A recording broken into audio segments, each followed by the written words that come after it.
Hi guys, പാട്ടൊക്കെ മാറ്റി വെച്ച് ഇന്നൊരു വ്ളോഗായിട്ട് വന്നേക്കാണ്. അപ്പം ഞാനൊരു സ്ഥലം വരെ പോവാണ്. എങ്ങോട്ടാ പോണേന്ന് പറയുന്നതിന് മുന്നേ ഈ വിഷലൊക്കെ കണ്ടിട്ടോ.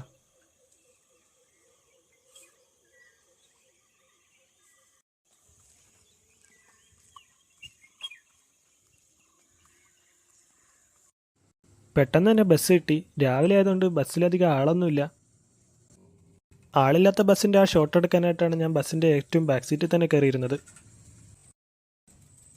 അങ്ങനെ കൽപ്പറ്റയ്ക്ക് ടിക്കറ്റ് എടുത്തു. പക്ഷെ ഞാൻ കൽപ്പറ്റയ്ക്കല്ല കേട്ടോ പോണത്. കൽപ്പറ്റ എത്തി. ഇവിടുന്ന് എൻ്റെ ഒരു ഫ്രണ്ട് കൂടി ജോയിൻ ചെയ്യുന്നുണ്ട്. അങ്ങനെ അവനെ വെയിറ്റ് ചെയ്യാൻ തുടങ്ങി. 8:15 എത്തുമെന്ന് പറഞ്ഞവനെ 8:45 കണ്ടില്ല കേട്ടോ. അങ്ങനെ പോസ്റ്റ് അടിച്ചിരുന്ന് 9 മണിയായപ്പോഴേക്കും ഫ്രണ്ട് വന്നു. ഇതാണ് എൻ്റെ ഫ്രണ്ട് ഏബൽ. വ്ളോഗാണെന്ന് പറഞ്ഞ് ക്യാമറയിൽ നോക്കി കോപ്രായം കാട്ടുന്ന ഞങ്ങളെയാണ് നിങ്ങളിപ്പോൾ കാണുന്നത്. എവിടേക്ക് പോവാണെന്ന് പറഞ്ഞില്ലല്ലോ. ദേ നമ്മൾ കോഴിക്കോട്ടേക്കാണ് പോണത്. അങ്ങനെ നമ്മൾ ചുരം വഴി പോവാണ്. ഏത് അപ്പൊ നെക്സ്റ്റ് പരിപാടി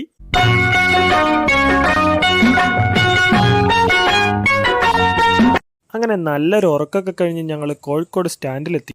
അവിടെ നല്ല ഇരുട്ടായതുകൊണ്ട് KSRTCന്റെ പ്രേതാലയം എന്നാണ് ഏബൽ പറഞ്ഞത്. അങ്ങനെ അവിടെ നിന്ന് ഇറങ്ങി ഞങ്ങൾ നേരെ ബീച്ചിലേക്കാണ് പോയത്. അവിടെ ഉണ്ടായിരുന്ന ഓട്ടോ ചേട്ടന്മാരൊന്നും വിളിക്കാതെ ഞങ്ങൾ നടന്നു പോകാൻ തീരുമാനിച്ചു. നൂതന സാങ്കേതിക വിദ്യകൾ ഉപയോഗിച്ച് നടന്നതുകൊണ്ട് വഴി കണ്ടുപിടിക്കാൻ വലിയ ബുദ്ധിമുട്ടുണ്ടായില്ല. ലെഫ്റ്റ് അങ്ങോട്ട്.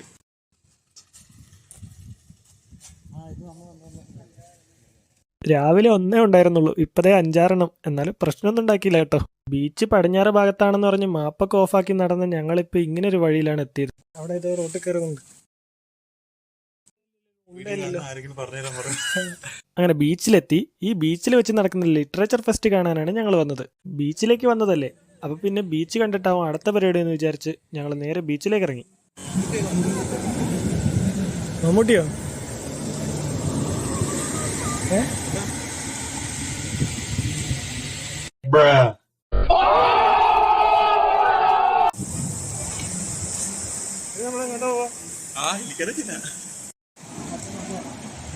ഇതാരെങ്ങനെ വെച്ചത്? ആരും വീഡിയോ എടുക്കണമെന്നില്ല. നമ്മളെ അവിടെ പോവല്ലേ, അപ്പൊ അടുത്ത ഷോട്ടിൽ നമ്മൾ അവിടെ ആയിരിക്കും. ഓക്കെ, ക്യാമറയ്ക്ക് ബുക്ക് അടിക്കും.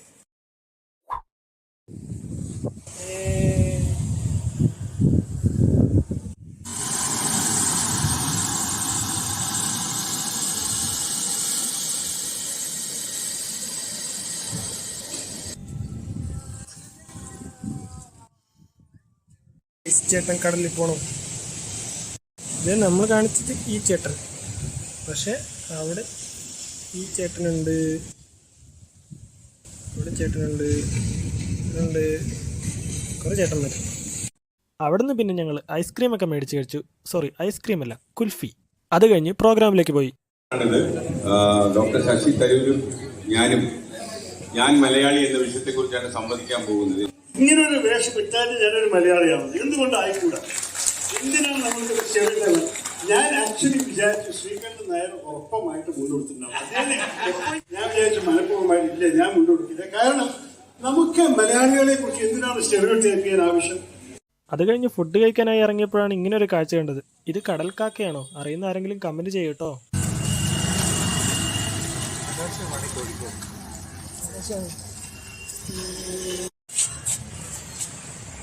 Skyline 12B. ഇതാണ് ഞങ്ങൾ ഊണ് കഴിക്കാൻ വന്ന ചായക്കട. ഇത് ഞങ്ങൾക്ക് ഊണിനായിട്ടുള്ള ഇല കിട്ടി, പെരി, അച്ചാറ്, ചമ്മന്തി, ഇതാ ഇപ്പോൾ കൂട്ടുകറി കിട്ടി. എല്ലാം കഴിഞ്ഞ് ഇതാ ചോറും കിട്ടി.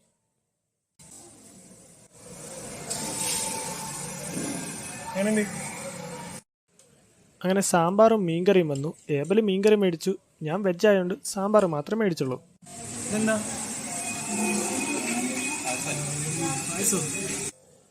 ബൈ അത് പായസമായിരുന്നില്ല, രസമായിരുന്നു. വീഡിയോയിൽ കാണിക്കാൻ വേണ്ടി പപ്പടവും പൊടിച്ച് എല്ലാ കറികളും കൂടെ മിക്സ് ചെയ്ത് കഴിക്കണ അല്ലേ ഞാൻ.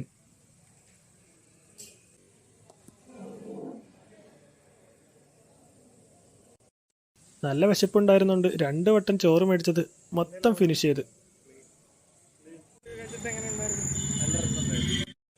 എല്ലാം നനഞ്ഞു തീർന്നതുകൊണ്ട് ഞങ്ങൾ അവിടെ നിന്നില്ല. പിന്നീട് അവിടെ കുറേ നേരം പോസ്റ്റ് അടിച്ചിരുന്നപ്പോൾ വേറെ 2 ഫ്രണ്ട്സും കൂടെ ജോയിൻ ചെയ്തു. അവരുമായിട്ട് വീണ്ടും ഫുഡ് അടിക്കാൻ പോണതാണ് ഈ കാണുന്നത്. ഇത് യൂട്യൂബിൽ വരും.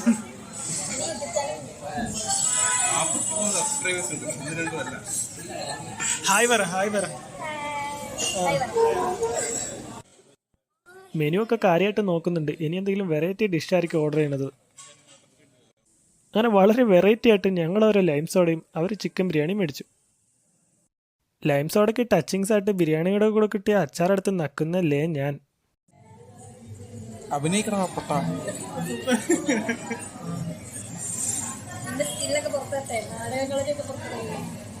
ഒന്നും കുരുമുളകും ചിക്കൻ വടിവേൽ മരഞ്ചിട്ട് ചിക്കൻ. വീഡിയോയിൽ ഗ്ലാമർ ആവാൻ ഗ്ലാസ് ഊരി മാറ്റുന്ന ഏബൽ.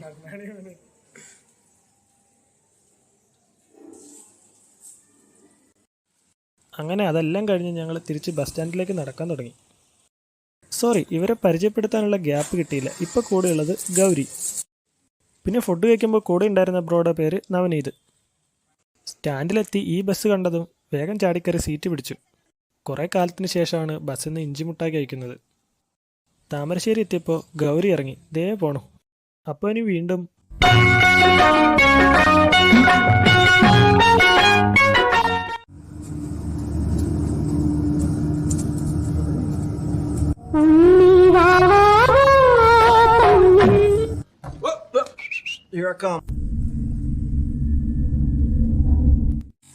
അങ്ങനെ നല്ലൊരു ഉറക്കമൊക്കെ കഴിഞ്ഞപ്പോഴേക്കും ഞങ്ങൾ ചുരം കയറി വയനാട്ടിലേക്ക് കടന്നു. അവിടുന്ന് ചെറിയൊരു മയക്കം കൂടെ കഴിഞ്ഞ് നേരെ കൽപ്പറ്റ വന്നിറങ്ങി.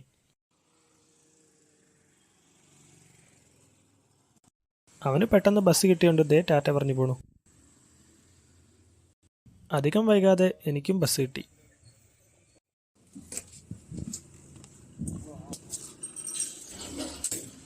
അങ്ങനെ ബസ്സിൽ നിന്ന് ഇറങ്ങി വീട്ടിലേക്ക് കുറച്ച് നടക്കാനുണ്ടായിരുന്നു.